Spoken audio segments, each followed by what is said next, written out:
Sport Check to another episode of How the Pros Get Ready. How about a warm round of applause for a man who played in his 300th National Hockey League game last night, Jake Gardiner.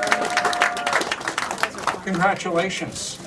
Not easy. Coaches have often said that to be an NHL defenseman, you have to play 300 games before you get an idea of what you're doing out there. Would you agree with that assessment, Jake? Yeah, I think I've definitely learned a lot of things over the years, and coming to the league right away, it's kind of a whirlwind, and now I'm kind of settled in, and it sounds like I'm kind of a veteran on this team now. You're a quiet, understated guy. You're never inviting publicity. You just like to do your own thing and be comfortable with it. What's it been like playing in Toronto as a Maple Leaf the last 3 seasons, and then the Marlies prior to that? Yeah, it's been great. I mean, just the whole city's been so supportive. I mean, we've made the playoffs one time since I've been here. Everyone seems like they're still huge fans, and we love the support, and we're looking for a good future here. We got the Marlies are in first place right now, which is exciting. Just looking forward to the next few years. Well, we've got a minor bantam hockey club here, a very famous team in this area that's produced its fair share of National Hockey Leaguers, the Mississauga Rebels, all nicely attired young men, and we're going to get some questions from them as well. Not many kids around these parts, because of the weather, get to play on outdoor rinks. However, when you're growing up in the greater Minneapolis area and you have a lake basically in your backyard, you had the chance. Tell us about your dad, John, the work he put into making that rink for you, your brother Max, and of course your sister Paige took advantage of it as well. Yeah, we were really lucky growing up in the lake.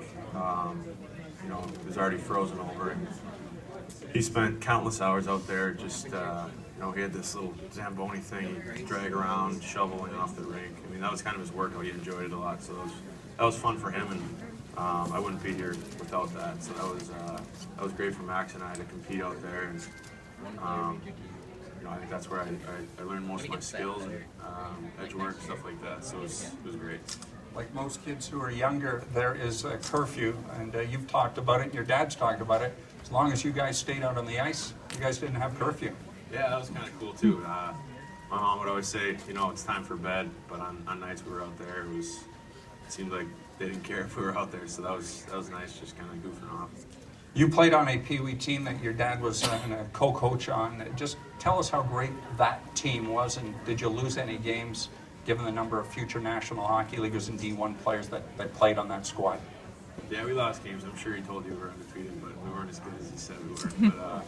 But yeah, there was definitely some NHL guys and D1 guys that play or still play today, and I'm sure some of you guys will get to that level too. It's exciting to watch your buddies grow up and have the same success you do. These kids are 13 and 14, grades 8 and 9, and on the verge of doing what you would like to do and moving forward. If there was advice for any of these kids, and not everyone's going to get to the National Hockey League, of course, what you've accomplished is just amazing. What advice might you have for young kids who are enjoying the game right now for the pure thrill of it? I'd say just keep having fun with it, because sometimes it gets stressful and a lot of things are out of your control, so just keep having fun. And I mean, even today I get stressed out, and everyone thinks it's just all fun and games, but I try to stay as relaxed as possible. I think that's when you're best, when you're confident and just having fun.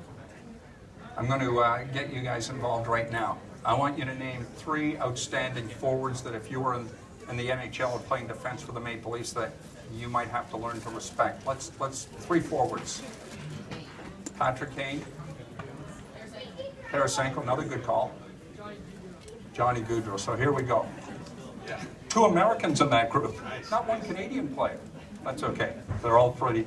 Tell me what it's like to defend against those 3 guys, because you've seen them all. Yeah, so Kane and Gaudreau are definitely, you don't want to